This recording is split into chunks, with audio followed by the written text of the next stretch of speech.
सबको पता है पानी में गिरने से मौत हो जाती है, बट उसकी होती है जिसे तैरना नहीं आता, उसकी नहीं होती जिसके तैरना आता है। तो क्यों करते हैं हम ये ट्रेनिंग्स? क्योंकि हमें पता है नेटवर्क मार्केटिंग में आना बहुत आसान है। सिर्फ एक फॉर्म भरना पड़ता है, आधार कार्ड शेयर होता है और आप नेटवर्क मार्केटिंग में प्रवेश पा चुके हैं। बट यहाँ का जो सफ़र है, मैं कह सकती हूँ शुरुआती सफ़र, ये काफ़ी मुश्किल होता है। आपको बहुत सारी चीज़ें फेस करनी पड़ती हैं, जिसमें सबसे बड़ा प्रॉब्लम होता है, सबसे बड़ी चीज़ जो हमें फेस करनी पड़ती है, जो हमें बिल्कुल नहीं पसंद, वो है रिजेक्शन। और वो काम करना जो हमें पसंद नहीं है, क्योंकि नेटवर्क मार्केटिंग में आप आते इसलिए हैं क्योंकि आपको पैसिव इनकम चाहिए। आप सोते हुए भी कमाना चाहते हैं, आप घूमते हुए भी कमाना चाहते हैं, आप खाते हुए भी कमाना चाहते हैं, आप हर वक्त कमाना चाहते हैं। बट इतनी पसंद वाली ज़िंदगी जीने के लिए कुछ ऐसे काम करने पड़ते हैं जो आपको पसंद नहीं, जैसे लोगों से बात करना, अपने प्रोडक्ट शेयर करना, अपनी अपॉर्चुनिटी शेयर करना। इन चीज़ों से लोग घबरा जाते हैं और भी बहुत सारे ऑब्जेक्शन आते हैं। और इन्हीं एडवांस ट्रेनिंग में मैंने एक सेशन लिया था, ऑब्जेक्शन हैंडलिंग, लोगों ने अटेंड भी किया था। तो एक बहुत बड़ा जो चैलेंज आता है, जो शुरुआती दौर में आता है, जिससे हम घबरा जाते हैं, नेटवर्क मार्केटिंग में कभी कोई फेल नहीं हुआ, सिर्फ लोग छोड़ के चले जाते हैं। और वो क्यों छोड़ के चले जाते हैं? लोग दूसरों की बातों से घबरा जाते हैं।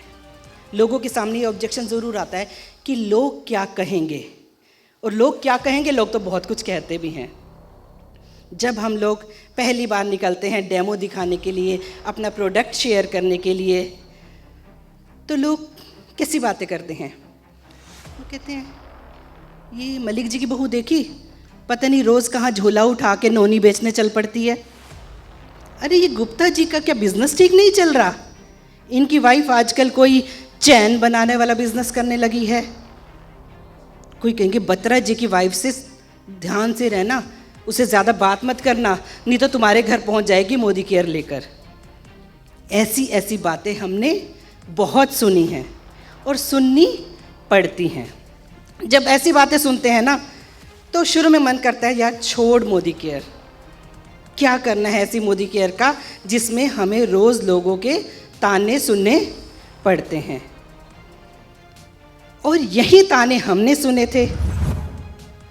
और अगर आज वो ताने सुनकर हम छोड़ चुके होते, तो सोचो आज हमारी लाइफ क्या होती। और नहीं छोड़ा और डटे रहे, काम करते रहे, तो आज आपके सामने है हमारी लाइफ। इस कंपनी से 2 करोड़ रुपए सालाना की इनकम ले रहे हैं, 14 फॉरेन ट्रिप्स कर चुके हैं, 2 गाड़ियां ले चुके हैं, जिसमें एक गाड़ी 8 लाख की और दूसरी 70 लाख की BMW 5 सीरीज़। ये हमारी अचीवमेंट है, कोई बहुत बड़ी अचीवमेंट नहीं है। उससे बड़ी भी ये अचीवमेंट है, हम सिर्फ 2 गाड़ियां ले चुके हैं, बट हम मोदी केयर परिवार में 500 से ज़्यादा गाड़ियां दिलवा चुके हैं। आज सिर्फ हम लोग ही नहीं लाखों रुपए कमा रहे, हमारी टीम में लगभग 100 लोग 1 लाख रुपए प्लस की इनकम तक पहुंच चुके हैं। हम जब फॉरेन जाते हैं तो अकेले नहीं जाते, हमारे साथ हवाई जहाज भरकर हमारी टीम के जाया करते हैं। ये अचीवमेंट हमारी अचीवमेंट से बहुत बड़ी है। ये सिर्फ एक ही वजह से हुआ, क्योंकि हमने लोगों की बातों को इग्नोर किया, धैर्य रखा और लगे रहे। आज मोदी केयर करते हुए 11 साल हो चुके हैं और लाइफ पूरी तरह से चेंज हो चुकी है। क्यों रुके रहे, क्यों धैर्य धरा, क्यों पेशेंस से ये काम करते चले गए? इसके पीछे एक कहानी ज़रूर मैं आपको सुनाना चाहूँगी, जो मैंने सुनी और ये मेरे दिल को छू गई। और कोई चीज़ दिल से छूए ना, तो परिवार के साथ शेयर करना बनता है। कर दूँ? एक बार एक आदमी, एक लड़का अपनी मदर के साथ हॉस्पिटल गया। उसकी मदर का नी का ऑपरेशन था और उनकी मदर का ऑपरेशन हुआ। उसकी वजह से मदर को वहाँ पे 3 दिन रुकना पड़ा। अब जब हॉस्पिटल में रहते हैं तो मदर के साथ कोई अटेंडेंट, तो अटेंडेंट के रूप में वो लड़का वहाँ रहा। लड़के ने 3 दिन हॉस्पिटल में मदर के साथ बिताए।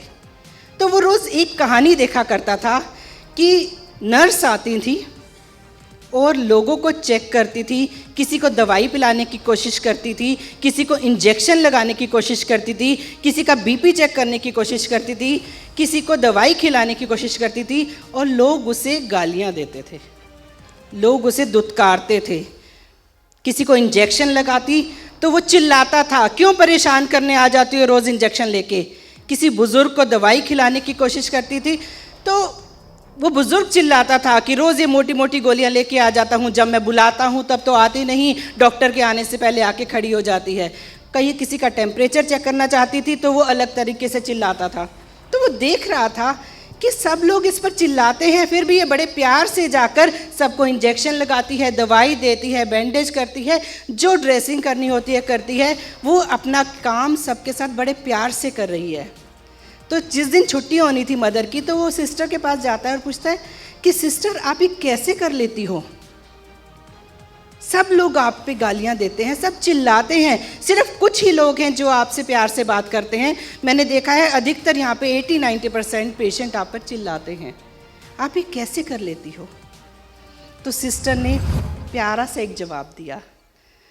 वो बोली ये तो मेरा काम है और उन पे मैं क्या गुस्सा करूं, ये बेचारा तो पेशेंट है ना।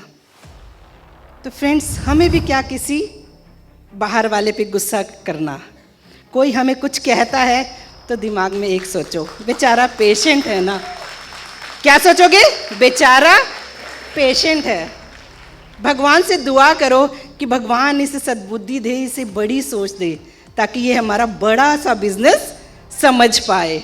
तो बस यही बात याद करना, कोई आपको कितने ताने दे, कितनी बातें सुनाए, मन में बेचारा पेशेंट है, भगवान इसको बड़ी सोच दो। बहुत बढ़िया एग्जाम्पल कह सकते हो, गेट वेल सून। कोई आपको मना करे तो बोलो उसे गेट वेल सून। तो फ्रेंड्स, यही शेयर करना चाहती थी कि कभी घबराओ मत, बस आप अपना काम करते चले जाओ। और आपका क्या काम है? डेमो दिखाना, प्लान दिखाना, डेमो दिखाना, प्लान दिखाना, डेमो दिखाना, प्लान दिखाना, डेमो दिखाना, प्लान दिखाना। आप भी 10 साल बाद इसी स्टेज पर आकर अपनी सक्सेस स्टोरी सुना रहे होंगे। Thank you so much.